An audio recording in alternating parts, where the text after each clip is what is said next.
नमस्कार दोस्तों, स्वागत है आपका अपनी क्लास पर जहां हम पढ़ रहे हैं मारवाड़ का इतिहास। हमने कल मारवाड़ के इतिहास के बारे में बात करनी शुरू की थी।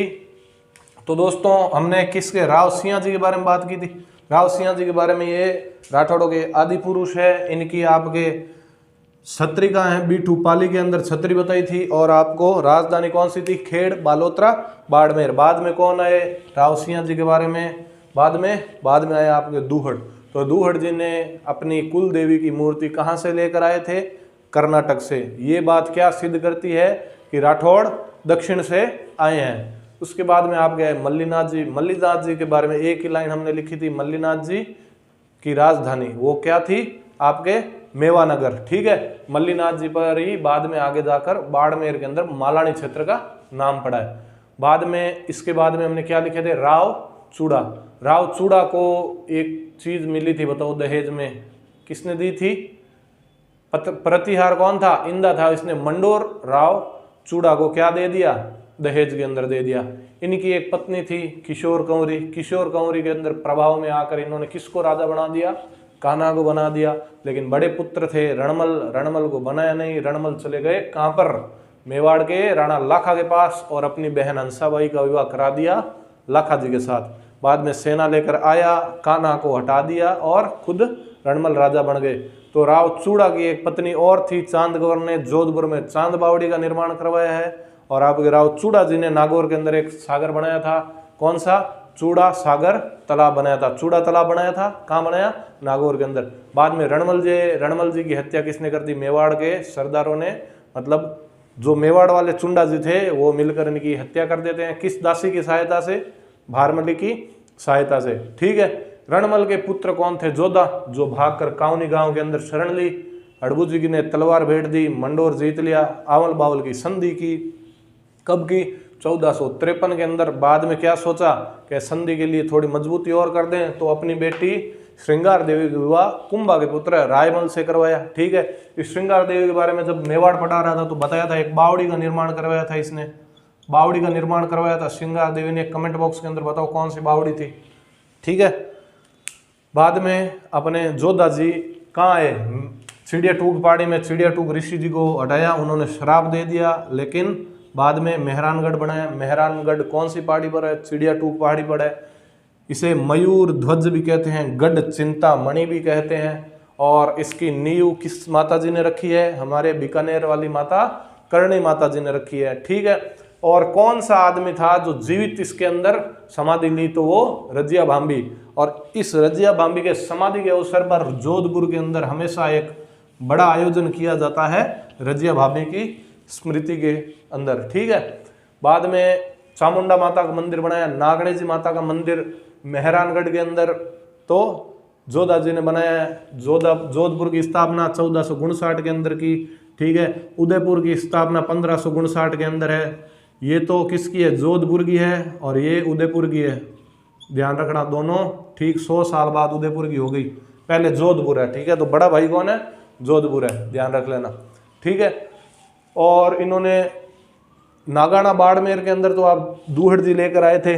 नागणे जी माता का मंदिर इस मेहरानगढ़ के अंदर तो जोधा जी ने बनाया। और एक कौन सी माता का बनाया था, चामुंडा माता। तो 30 सितंबर 2008 को माता जी के मंदिर के अंदर दर्शन करने आए थे, और वहां कोई कारणवश, पता नहीं क्या कारण था, भगदड़ मच गई। तो भगदड़ के अंदर बहुत से लोग मारे गए।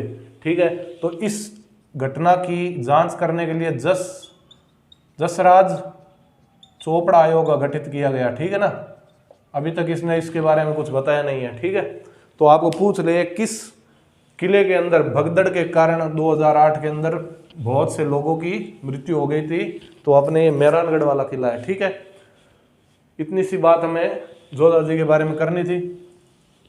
और तो जोधा जी के बारे में क्या लिखना है, कुछ नहीं लिखना है। जोधा जी के बाद में आप लिख लीजिए, जोधा जी तो आपके 1438 से लेके 1489 तक थे। बाद में उनके पुत्र है राव सातल।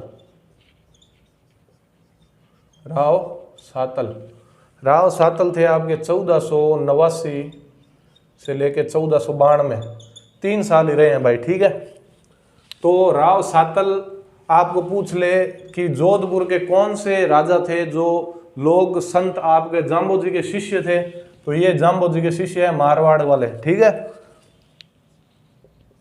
जाम्बो जी के शिष्य थे, इनकी क्या थी, जाम्बो जी के अंदर बहुत आस्था थी। तो राव सातल जी के, जाम्बो जी मारवाड़ से पूछ ले तो राव सातल देव है।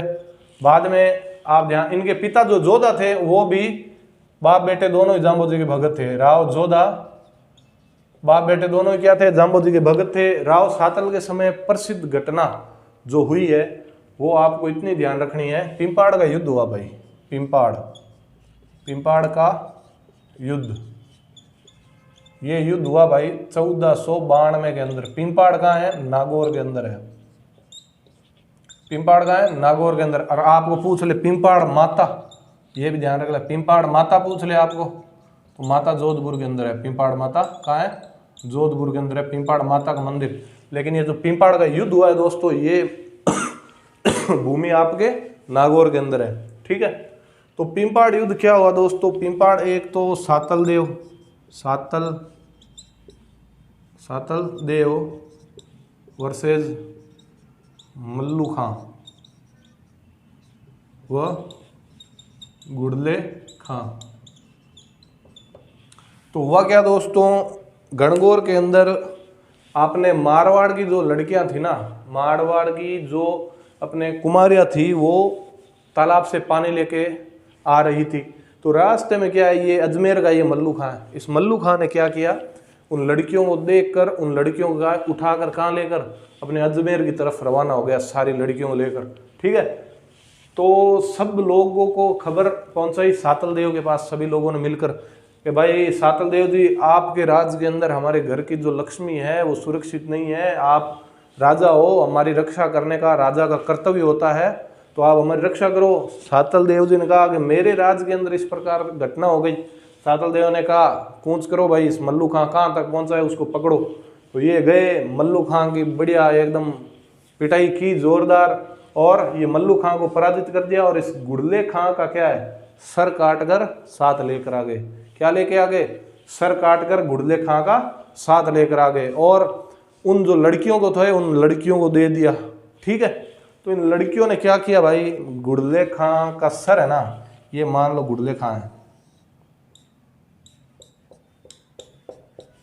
ऐसे ही था गुड़ले खां, ठीक है।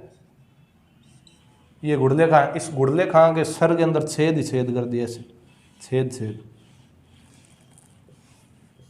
छेद कर लिए अपने वाले भाई, बहुत खतरनाक थे, छेद कर लिए और इसका क्या बना दिया, फुटबॉल बना दिया, ठीक है। तो बढ़िया, इस गुड़ले खां के साथ इसके सर को पूरे जोधपुर के अंदर घुमाया। और इस युद्ध के बाद में जोधपुर का गुड़ला उत्सव प्रसिद्ध हो गया। चाहे आपको पूछ ले गुड़ला नृत्य कहाँ का है, गुड़ला लोक नाट्य कहाँ का है, गुड़ला गीत कहाँ का है, तो सभी जोधपुर के प्रसिद्ध है।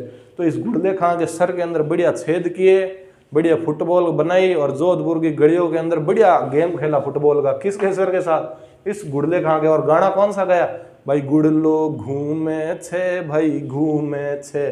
तो ये गुड़ला गीत है, इसमें क्या कहा भाई, गुड़लो घूमे छे भाई घूमे छे। तो इस गुड़ले खां की बढ़िया पिटाई हो गई।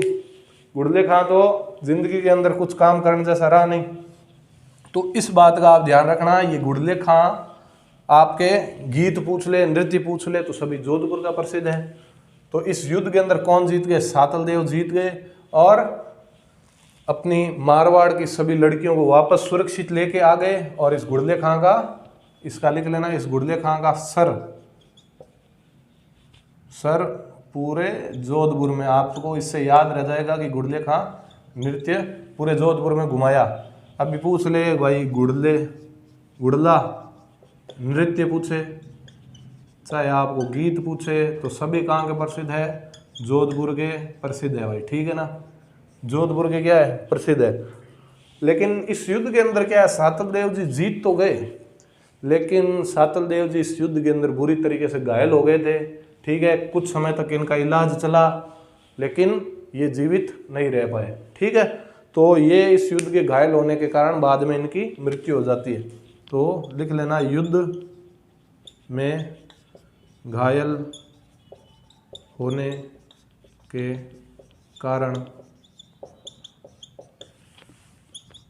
सातल देव की मृत्यु।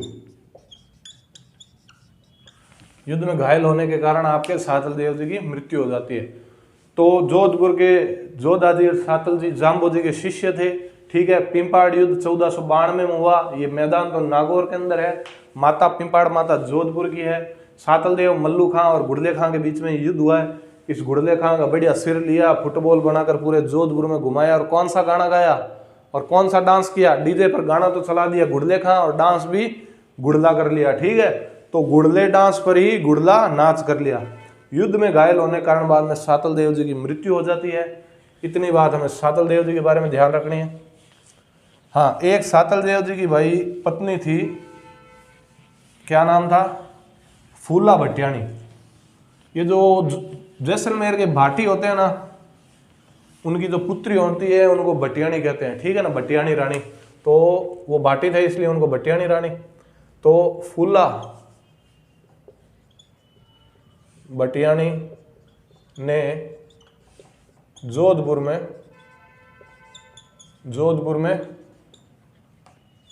फूलेलाव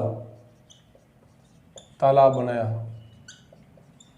अपने ही नाम से क्या बना दिया, तालाब बना दिया। अपने ही नाम से क्या बना दिया, फूलेलाव। ठीक है, तो फूला भटियाणी ने जोधपुर में पूछ ले फूलेलाव तालाब बनाया, पूछ ले फूले। ठीक है, तो सातल की पत्नी थी आपके फूलेलाव तालाब बनाया फूल भटियाणी ने। ठीक है ना, भाटी वालों, भाटी की बेटियों को भटियाणी कहते थे, जैसलमेर वालों की।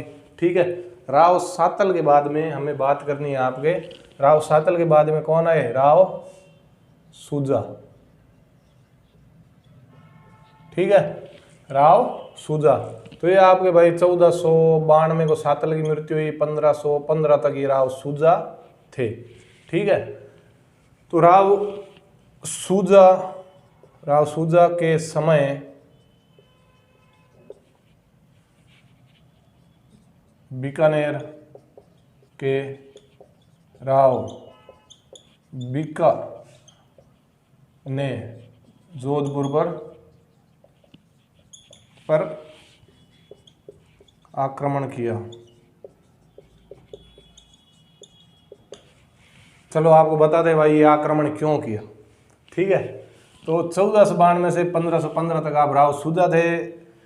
इस समय क्या हुआ भाई, एक बार ये जो बीका जी है ये जोधा के पांचवें पुत्र है।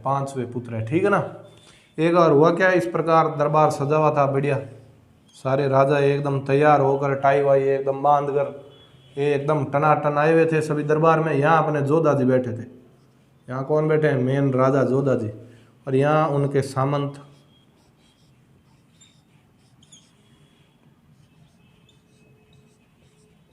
ठीक है। यहाँ बैठे आपके कांदल जो जोधा जी के भाई हैं। यहाँ बैठे आपके बीका जो जोधा के पुत्र है। तो ये काका भतीजा हो गए। ये जो जोधा जी थे ना, ये भाई बहुत डिसिप्लिन वाले राजा थे। ठीक है ना, इनका क्या रूल था भाई, दरबार के अंदर आओ तो एकदम तैयार होकर बढ़िया और टाइम पर आना। दूसरी बात, आने के बाद में चुपचाप बैठ जाना। मैं जितना पूछूं उतनी यस नो करनी, ज़्यादा बिना फालतू की बात करनी नहीं। तो जैसे स्कूल के अंदर अपने कोई एक टीचर खतरनाक होता है ना, जिसके आते ही सभी चुप हो जाते हैं, तो जोधा भाई उस प्रकार का राजा था। ठीक है ना, लेकिन एक इन्होंने क्या किया काका भतीजे ने, एक तो ये दरबार के अंदर लेट आए, पहली गलती। दूसरी गलती, आखिरी धीरे धीरे खुसफुस धीरे धीरे अपने में अंदर कुछ बड़बड़ा रहे। तो जोधा जी को गुस्सा आ गया। जोधा जी ने कहा भाई क्या बात है, दोनों काका भतीजा मिलकर कोई नए राज्य की स्थापना करोगे क्या?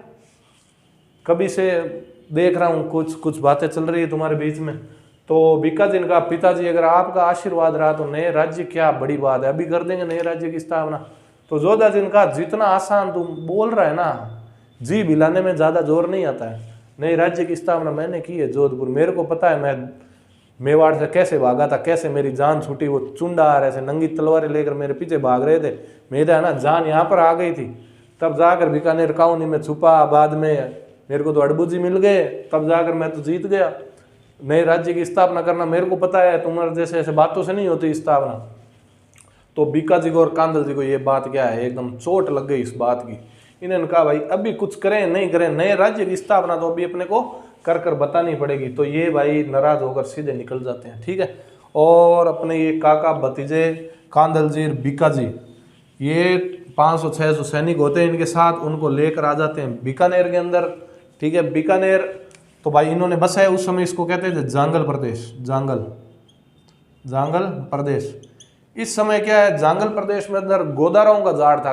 किन का राज था? गोदाराओं का राज था। और इन गोदाराओं से आकर बीकाजी बढ़िया बात करते हैं, छोटी मोटी इनके बीच में ये गोदारा इनकी सहायता करते हैं, खुद का राज्य देकर इनको यहाँ का राजा बना देते हैं, ठीक है। इस प्रकार ये बीकानेर की तो स्थापना कर लेते हैं। और भी इनके बारे में हम विस्तृत बात बीकानेर के इतिहास के अंदर करेंगे। तो नए राज्य की स्थापना कर लेते हैं बीकाजी, ठीक है। बाद में कई सालों बाद है ना, बीकानेर के बारे में कहते हैं ना, 1545 शुद्ध बैसाख सुमेर, थावर बीज थरपियो बीको बीकानेर। तो थावर मतलब क्या? थावर बीज थरपियो, थावर होता है शनिवार, ठीक है। बीको बीकानेर, थावर बीज थरपियो बीको बीकानेर। तो शनिवार को बीज थरपा था, बीज मतलब एक बार बीकानेर का आ गया बीज, थावर, शनिवार को बीकानेर की स्थापना हुई है अपने, ठीक है ना। तो इन्होंने जो बीकानेर की स्थापना कर ली, बाद में कई बार साल बाद कहीं मिले दोनों बाप बेटे आपके जोधाजी बीकाजी।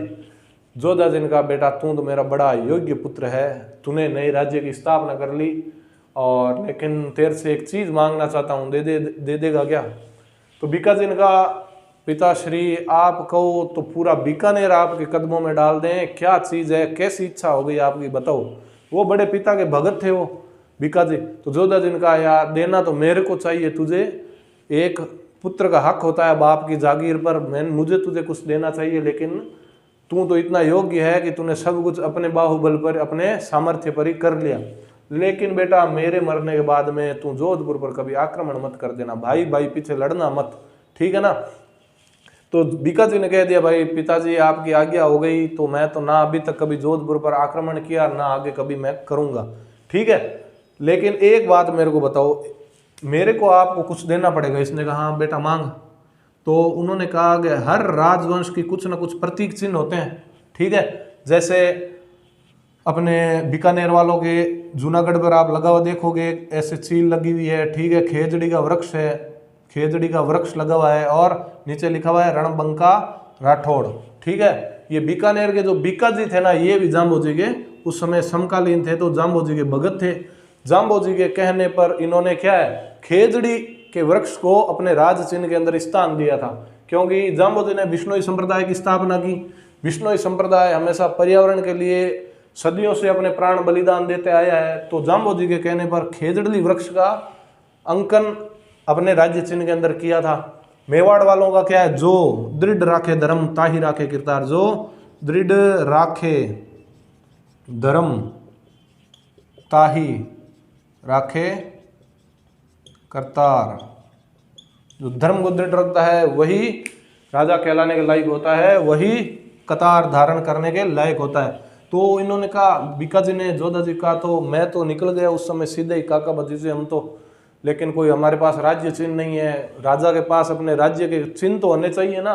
तो जोधाजी ने कहा कभी भी आकर बेटा ले जाना, जब भी तेरे को टाइम मिले, फ्री टाइम मिले तो जोधपुर आना और अपने राज्य चिन्ह लेकर चले जाना, ठीक है। लेकिन जोधाजी क्या है, अपने राज्य के विस्तार के अंदर बीकानेर को बढ़ाने के अंदर टाइम हो गया उनका, और यहाँ आपके जोधपुर की जोधाजी की हो गई मृत्यु। बाद में बने आपके सातल देव। तो सातल देव के समय भी जोधाजी और आपके बीकाजी बिजी थे। इस सूजा जब राजा बने तब सूजा जी के पास आए, कहा भाई मैंने पिताजी से बात कर ली थी, हमारा एग्रीमेंट ओके था, अपने अंदर वाले रूम से फटाफट जाकर वो राज चिन्ह लेकर आ जा।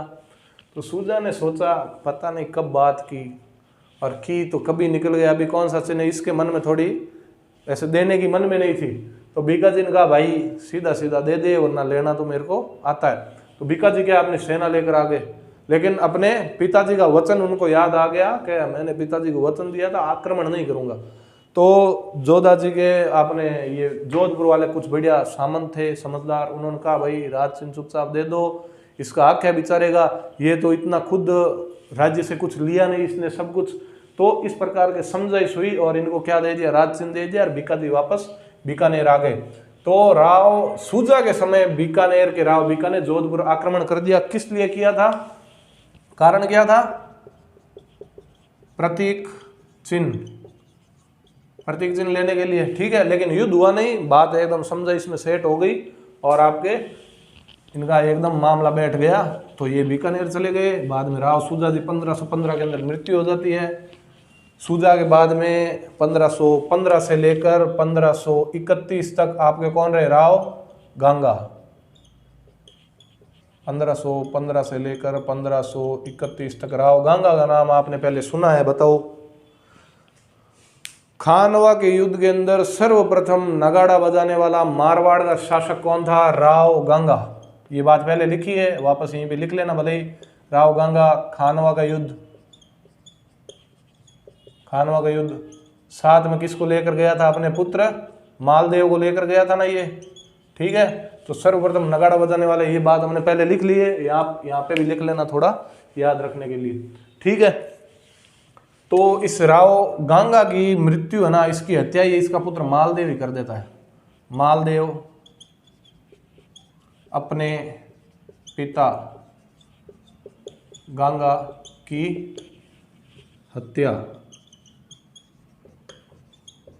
करता है। इसलिए आपको पूछ ले कि भाई साहब मारवाड़ का पितृहंता कौन है, मारवाड़ का पितृहंता कौन है बताओ। तो ये हो गया भाई पिता को मारने वाला, पितृ का हंता। मारवाड़ का पितृहंता कौन है, मालदेव। और आपके मेवाड़ का पितृहंता कौन है, कुंभा को मारा था ना, किसने मारा था, मैंने आपको बताया था। मेवाड़ का पितृहंता कौन है, कुंभा को मारने वाला कौन, उसका पुत्र उदा था ना, यह उदय सिंह है। प्रथम कह दो भले,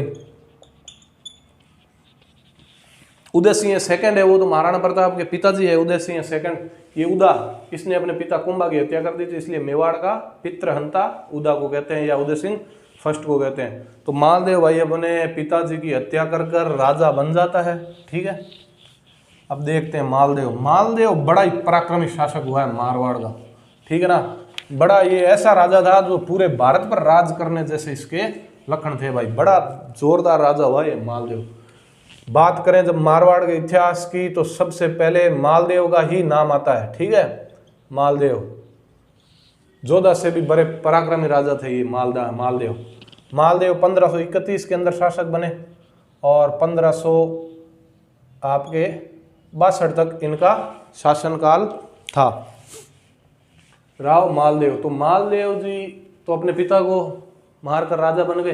जब ये राजा बने, राज्याभिषेक, इनका बढ़िया ध्यान रखना। आप राज्याभिषेक कहाँ हुआ है, सोजत कहाँ है, पाली। सोजत की क्या प्रसिद्ध है, मेहंदी प्रसिद्ध है। अभी कटरीना कैफ की और विक्की कौशल की शादी हुई, तो कटरीना कैफ ने भी कहाँ की मेहंदी लगाई थी, सोजत पाली की मेहंदी लगाई ना। तो ये सोजत पाली में इसका राज्याभिषेक हुआ है, मेहंदी के लिए प्रसिद्ध है सोजत वाली। राज्याभिषेक के समय मालदेव के पास केवल 2 परगने थे। 2 कौन कौन से थे, एक तो ये सोजत और एक अपना जोधपुर। लेकिन इसने बाद में 58 परगने जीत लिए, देख लो परगने, 58 परगने व 52 युद्धों का 52 युद्धों का विजयी रहा। इसने 58 परगने व 52 युद्ध जीत लिए थे, ठीक है ना। 2 थे इसके पास राज्याभिषेक के समय, देख लो इसने कितनी प्रोग्रेस की है। 58 परगने जीत लिए 2 से, और 52 युद्ध लड़ा था, 52 युद्धों के अंदर विजयी रहा ये आपके राव मालदेव, ठीक है। तो राव मालदेव के समय आप एक घटना लिखिए।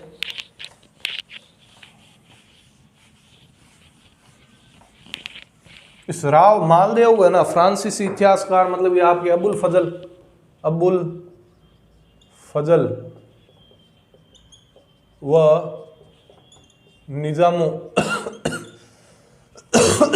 निजामुद्दीन, अबुल फजल व निजामुद्दीन ने मालदेव को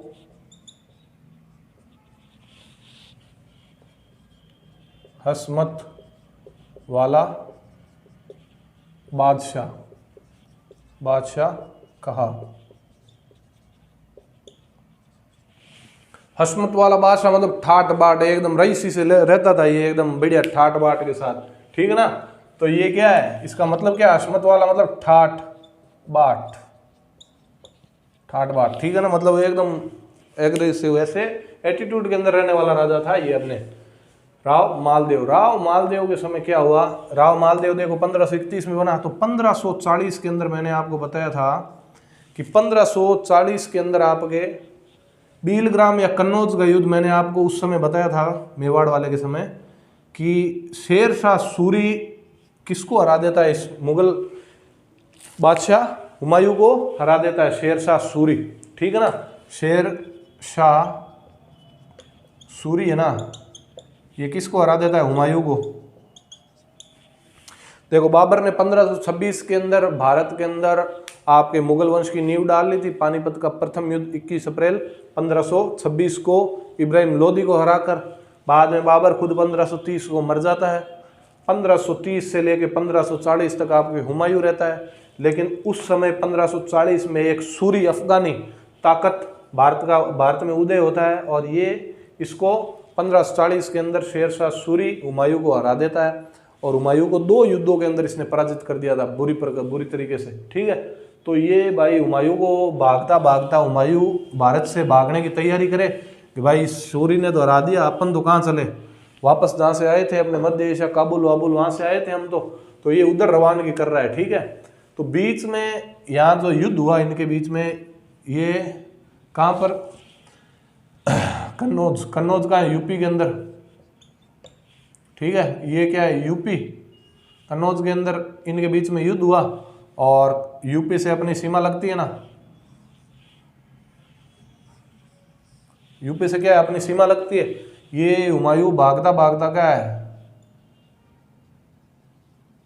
हुमायूं भागता रवानगी करेंगे अपने, तो इधर से लेकर सीधा भागने की रवानगी करो काबुल की तरफ। तो ये आता है यहाँ से, यहाँ आया तो यहाँ पड़ता है अपने क्या है, मारवाड़, अपने यहीं पे मारवाड़। तो इसके साथ में कुछ जो बढ़िया लोग थे, होशियार लोग, एक तो था आपके अक्का खां, मीर समंद, रायमल सोनी, ये यहाँ कर जोगी तीर्थ में रुक गया। कहाँ, जोगी तीर्थ। फलोदी का प्राचीन नाम क्या है, जोगी तीर्थ है, फलोदी, अभी तो फलोदी कहते हैं जोधपुर। ये भागता जोगी तीर्थ में आकर रुका, और जोगी तीर्थ में इसके साथ वाले थे, इन्होंने कहा अरे महाराज रुको, शेरशाह सूरी से डरने की अपने को कोई ज़रूरत नहीं है। यहाँ का जो ये मारवाड़ का शासक है ना, राव मालदेव, बड़ा पराक्रमी, बड़ा सूरवीर राजा है भाई। इसने आज तक कभी हार का मुंह अपने जीवन में देखा नहीं। अगर ये अपने को सहायता कर देना, तो ये सूरी क्या है, सूरी जैसे कोई 50 आ जाए ना, तो भी इस मालदेव को नहीं हरा सकते। तो इस प्रकार इसने सोचा भाई ऐसी बात है तो जाओ। इन्होंने, जिसने इनको ये बात कही, तो इसने कहा भाई अक्का खां पहले तू जा, मालदेव से मिल और अपनी ये स्थिति बता भाई, हम तो ऐसे मुंह करके आ गए, हार कर, हमारे मदद कर दे भाई मालदेव। तो अक्का खां गया, अक्का खां को पॉजिटिव रिस्पांस दिया मालदेव ने, कहा ठीक है, लेकिन बढ़िया कुछ नहीं। तो इसने बोझा मीर समंद अब तू जा। बाद में रायमल सोनी को भेजा, तो मालदेव ने कहा हाँ ठीक है भाई, इतने आप शरण में आ गए, सहायता करूंगा मैं, टेंशन मत लो, कोई हाथ नहीं लगेगा तुम्हारे, बैठ जाओ यहाँ पर, आता हूँ थोड़े दिनों में मिलने। तो ये थोड़े समय क्या है, मिलने गया नहीं, ये जोगी तीर्थ में बैठे बैठे थक गए। मालदेव तो कह दिया ठाट बाट वाला, एटीट्यूड वाला है कि चले जाएंगे, वो हमसे मिलना है, मैं उनसे थोड़ी जा रहा हूँ। तो रावदेव का मूड तो था मालदेव का मदद करने का, लेकिन इस हुमायूं का एक जो साथ वाला था ना, एक इसके साथ में आदमी था, उसने कहा कि अरे इस मालदेव का कुछ पता नहीं है, ये इसका मूड हो तो ये बढ़िया है, इसका मूड खराब हो जाए तो ये अपने कोई अपन भाई इसके क्या लगते हैं, इतने क्या खास है अपन इसके मुगलों का, और अपना तो इनका बनता ही नहीं है। कहीं इसको ये अपने को मारने की तैयारी नहीं कर ले, उधर से तो कैसे जैसे बच कर आए हैं, रवानगी करो फटाफट यहाँ से जोगी तीर्थ, वरना हमारी यहाँ पर कोई ये समाधि बना देगा। तो यहाँ पर मुल्ला सुर्ख नाम का आदमी था। क्या नाम था? मुल्ला सुर्ख। मुल्ला सुर्ख। मुल्ला सुर्ख के कहने पर ये चला जाता है, हुमायूं यहाँ से भागता है। और यहाँ पर क्या है, उस समय अमरकोट था। यहाँ पर मारवाड़ से, यहाँ सिंध के अंदर अमरकोट में सोडा राजपूत है। अमरकोट, अमरकोट के अंदर आपके सोडा वंश के राजा राज करते थे। वीरसाल सोडा, ये वीरसाल सोडा था ना, इसके पास आकर ये थोड़ा सेटिस्फाई होता है कि हाँ ये यार आदमी ठीक लग रहा है, अपने को शरण दे देगा। इसके पास शरण ली, यहीं पर हमीदा बानो बेगम से विवाह कर लिया। और यहाँ अमरकोट में ही इसके पुत्र अकबर का विवाह, अकबर का जन्म हुआ। ठीक है ना। तो ये आप लिख लेना भाई, ये 3 आदमी आए थे बात करने के लिए। और हुमायूं, ये बात लिख लेना, हुमायूं ने मालदेव से सहायता मांगी।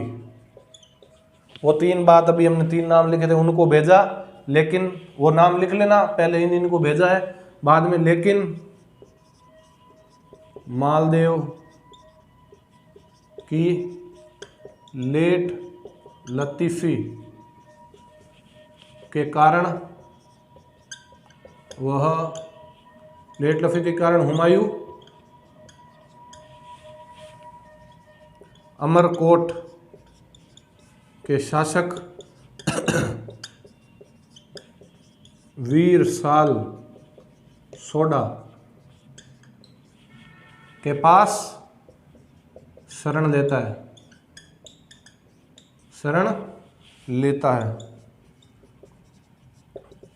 ठीक है। तो भाई ये मालदेव है ना, इस समय इसने चूक कर दी। अगर ये है ना हुमायूं के साथ ले लेता तो ये हुमायूं और ये जो मुगलों का गठबंधन बन जाता और ये शेर शाह सूरी को हरा देते। बाद में आगे हम पढ़ेंगे कि ये शेर शाह सूरी मारवाड़ पर आक्रमण करता है और मालदेव को हरा देता है।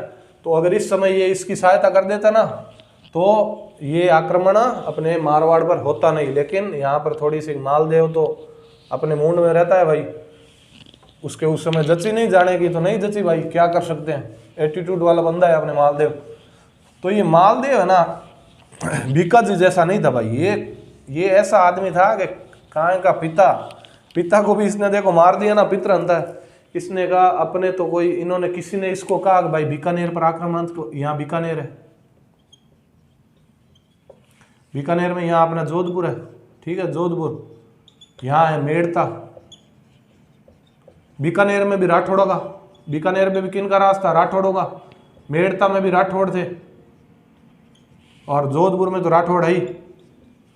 तो मालदेव ने कहा भाई चलो बीकानेर पर आक्रमण करो, अपनी सीमा बढ़ानी है मेरे को। तो किसी ने समझाया अरे ये तो अपने ही भाई है, अपने जोधा जी थे, बाद में बीका जी जो उस समय शक्तिशाली थे तो वो हमारा जोधपुर छीन सकते थे, लेकिन उन्होंने अपने पिता की बात रखी और जोधपुर पर आक्रमण नहीं किया।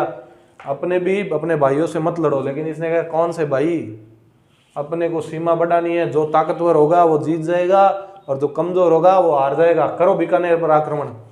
तो इसने अपने भाइयों पर ही आक्रमण कर दिया। ये एक भाई तो थे इनके, इसने बीकानेर वालों को हरा दिया। मेड़ता का था बीरमदेव, बीकानेर का था आपके जेत्र सिंह, उनको हरा दिया। ठीक है। और एक बार क्या है अपने यहाँ जैसलमेर के भाटी थे, उन पर भी आक्रमण कर दिया, उनको भी बुरी तरीके से पराजित किया। कौन था उस समय? लूणकरण को पराजित कर दिया। ठीक है। तो पहले तो इसकी बात कर लेते हैं अपन, जैसलमेर वाले की, इनकी बात करेंगे आगे। तो इसकी पत्नी थी, आपके लिखो पत्नी, मालदेव की पत्नी थी उमादे भटियाणी। इसको क्या कहते हैं? रूठी रानी। राजस्थान की रूठी रानी पूछ ले तो कौन है? आपके उमादे भटियाणी। तो हुआ क्या, जब इसने जैसलमेर के, इसके पिता का नाम क्या था? उमादे का पिता है ना, पिता है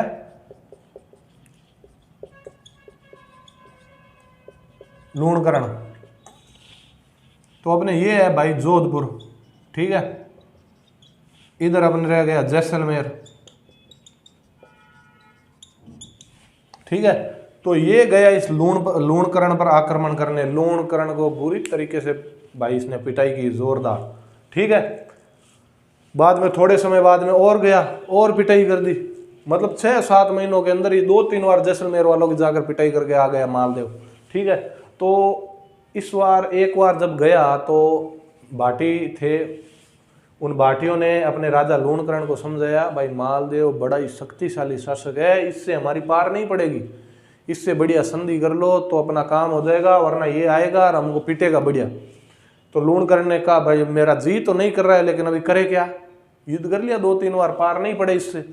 तो इस लूणकरण ने अब की बार जब मालदेव आया ना, तो मालदेव के पास हाथ जोड़ दिए, मालदेव जी ऐसे मत करो, आपको जो चाहिए वो हमारे से सीधा लेके चले जाओ, थोड़ी बहुत हम पर दया करो। तो मालदेव ने थोड़ी दया आ गई, चलो छोड़ो। तो लेकिन जब जा रहा था ना, तब ये तो चला गया जोधपुर, लेकिन पीछे से भाटी सब बैठे और उन्होंने कहा, भाई इस मालदेव का क्या पता है, ये पिछले 6-7 महीनों के अंदर 2-3 बार आ गया, अब की बार तो हमने थोड़ा बहुत धन देकर भेज दिया, इसका क्या पता है 2 महीने बाद वापस आ जाए, तो इसका तो परमानेंट इलाज करना पड़ेगा कुछ ना कुछ। तो किसी ने कहा कि आपकी जो बेटी है लूणकरण जी, उमादे, बड़ी सुंदर राजकुमारी है, इसका विवाह कर दो अपने मालदेव से, ठीक है। तो अपने क्या है, इसका ससुराल हो जाएगा जैसलमेर, बाद में अपने ससुराल पर तो ये क्या ही आक्रमण करेगा, तो अपने थोड़े सुरक्षित हो जाएंगे। तो लूणकरण को भी ये बात सेट बैठ गई। लूणकरण ने कहा, चलो भाई मालदेव के पास संदेशा भेजाओ और कहो, भाई मैं अपनी पुत्री उमादे का विवाह मालदेव तेरे से करना चाहता हूँ। उमादे तो अपने पूरे राजपूताने की सबसे सुंदर रानी है। मालदेव की क्या प्रॉब्लम थी, भाई सुंदर है तो। मालदेव के पहले कहीं देखी हुई, आक्रमण किया तब कहीं देख ली, हाँ वो उमादे क्या, हाँ उससे तो भाई कर लो, ओके करो फटाफट, कब आना है बारात लेकर बता दो। तो ये रिश्ता हो गया एकदम पक्का। मालदेव आया आपके क्या करने, मालदेव आया शादी करने, ठीक है। तो जब उमादे तैयार हो रही थी ना, तो पास वाले कमरे के अंदर ही उमादे की मम्मी और उमादे के पापा के बीच में झड़प चल रही थी। तो उमादे ने सुन लिया, भाई उमादे ने सुना कि उसके पिताजी है जो लूणकरण, वो कह रहे हैं, भाई अभी तो मेरे मजबूरी है इसलिए मैं इससे शादी करा रहा हूँ, वरना इस मालदेव से तो मैं कोई आज कराऊँ कोई कल शादी कराऊँ, अभी तो मेरी मजबूरी हो गई इसलिए मैं शादी करा रहा हूँ। लेकिन अभी जब ये बींद बनने आएगा ना, तब ये अकेला ही होगा और इसकी क्या है, मैं तलवार से सर काट दूंगा। तो उसकी पत्नी समझा रही थी, अरे ऐसे थोड़ी न करते, इतना धोखा थोड़ी न करेंगे हम बुला कर ऐसे। उसने कहा, तू चुप रह जा, अगर कहीं बोल दिया तो तेरा पहले काटूंगा। तो उसकी मम्मी डर गई।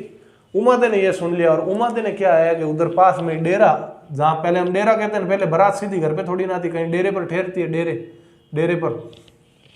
तो डेरे पर ठहरी तो उसने अपने किसी सखी से संदेश भिजवा दिया कि मालदेव जी, हमारे पापा जी का तो इस प्रकार का प्रोग्राम है, आप संभल कर आना, मैं आपकी होने वाली पत्नी उमादे बोल रही हूँ, समझ लो। उसने भाई एकदम व्हाट्सएप पर मैसेज भेज दिया। तो मालदेव जी ने कहा, ऐसी बात, लूणकरण की इतनी औकात, अब भी इसकी बात करते हैं देख तो। लेकिन बाद में मालदेव ने कहा, चलो छोड़ो, अपने को तो उमादे से शादी करनी, इतनी बढ़िया रानी, आज अगर वो मेरे को संदेश नहीं भेजती तो क्या पता कुछ हो ही जाता मेरे साथ। तो इसने कहा, इससे शादी करनी है, अभी लड़ेंगे तो शादी नहीं होगी। तो उसने थोड़ा माइंड को रिलैक्स किया और अपने बढ़िया बढ़िया ऐसे हट्टे कट्टे मुस्टंडों को साथ लेकर गया और कह दिया कि इस मालदेव को, इस लूणकरण को तो भाइयों मेरे पास आने ही मत देना, मैं फटाफट फेरे ले लूंगा, अपने चलेंगे जोधपुर, और इसकी तो कोई दूसरे दिन बात करेंगे इस लूणकरण से। तो ठीक है, इस प्रकार से राजी होकर भाई शादी हो गई उमादे से। अब उमादे रूठी रानी क्यों कहते हैं उमादे को? उमादे क्या है, पहले शादी होती ना तब साथ में काम करने के लिए बहुत सी दासियों को भी भेजते थे, ठीक है, बहुत सी दासियां आती थी साथ में। तो दासियां, इसकी एक साथ में दासी आई थी बारमली। कौन आई? बारमली। इसके साथ जोधपुर में 7 दासी भेजी गई। ये बारमली भी बड़ी सुंदर थी, ठीक है। तो जिस दिन मालदेव जी एकदम आपके बढ़िया नशा वशा तो करते ही थे, मालदेव जी एकदम दारू वारू अमल डोडा लेकर सब जब जा रहे थे अपने, भाई अभी चलो अपन तो सोने चलते हैं, रात हो गई। तो जब आपके ये जो उमादे थी, उमादे थोड़ी तैयार होने में बिजी थी, तो भाई गया, मैं तो एकदम बढ़िया रानी, एकदम गहने वहने सारे डालूंगी। तो इस उमादे के पास में ही बैठी थी बारमली। बारमली को उमादे ने कहा कि तू जा राव जी को कह दे अभी मेरे को थोड़ा टाइम लगेगा, आप बैठो मैं आ रही हूँ। तो जब ये बारमली गई, वो तो नशे में था ही मालदेव ने सोचा भाई ये बारमली उमादे है, ठीक है। तो जब उमादे को इस प्रकार की घटना का पता चला कि इस प्रकार की घटना हो गई है, मालदेव जी तो बारमली को मेरे समझ लिया है। उसके बाद में ये उमादे को तो आ गया भाई बढ़िया खतरनाक गुस्सा। इसने कहा इतनी मेरी बेइज्जती कर दी आपने, तो आपके उमादे तो रूठ गई और रूठ कर कह दिया भाई अपने को तो ऐसे निठल्ले पति के साथ कोई आज रहना न कोई कल रहना, इसका क्या डोल है भाई, मेरे को वेट ही नहीं किया इसने। तो उमादे जोधपुर से मालदेव का मुंह देखे बिना ही सीधी आ जाती है तारागढ़। तारागढ़ कहाँ है? अजमेर के अंदर। तो कुछ समय ये अजमेर रहती है, ठीक है। बाद में थोड़े समय बाद में आपके ये चली जाती है केलवा। केलवा कहाँ है? उदयपुर। केलवा उदयपुर के अंदर बाद में ये रहना लग जाती है, क्योंकि वो अपने बात की थी ना अपने महाराणा प्रताप के पिता उदय सिंह का एक विवाह किसके साथ हुआ था? भटियाणी रानी धीरबाई, वो भी लूणकरण की बेटी थी। तो ये क्या है, ये उमादे और वो आपके धीरबाई क्या हो गई? बहन बहन हो गई। तो ये अपने बहन के पास यहाँ केलवा में ही उदयपुर में आकर रहने लग गई। यहाँ पर जब इसको पता चलता है कि मालदेव जी की भाई मृत्यु हो गई है, तो मालदेव जी की पगड़ी के साथ सती हो जाती है। मालदेव की मृत्यु पर पगड़ी के साथ सती हो जाती है ये उमादे। इस घटना को क्या कहते हैं? अनुमरण। देखो पति को साथ में लेकर बैठती है ना, तो उसको सती कहते हैं, लेकिन जब उसकी पति की कोई निशानी के साथ बैठती है तो उसको अनुमरण कहते हैं, ठीक है। तो कितनी स्वाभिमानी रानी थी, अपने पूरे जिंदगी के अंदर उस एक गलती के बाद में कभी अपने पिता का मुंह, अपने पति का मुंह नहीं देखा। लेकिन मरते समय जब पता चला भाई मेरे जो पति है उनकी मृत्यु हो गई, तो उनके पीछे ये सती भी उमादे जी हो गई थी, ठीक है। तो बारमली दासी के कारण उमादे रूठ गई और कहाँ आ गई? तारागढ़ अजमेर आ गई। बाद में केलवा उदयपुर चली गई। मृत्यु होने पर अनुमरण कर लिया, ठीक है। तो इसके बारे में हम आगे बात करेंगे। आगे क्या करते हैं मालदेव बीकानेर पर आक्रमण करेंगे, शेरशाह सूरी का आक्रमण होगा, वो सारी घटना हम अगली वीडियो में देखेंगे। अगर दोस्तों वीडियो आपको पसंद आ रही है तो आप इसमें शेयर करने में बिल्कुल भी संकोच मत कीजिए। आपका ही चैनल है, बढ़ाते रहो, आप बढ़ाओगे तभी हमें भी प्रोत्साहन मिलेगा, और आप चैनल को ज़्यादा से ज़्यादा शेयर कर दीजिए, ठीक है दोस्तों। मिलते हैं अपने अगले वीडियो के अंदर।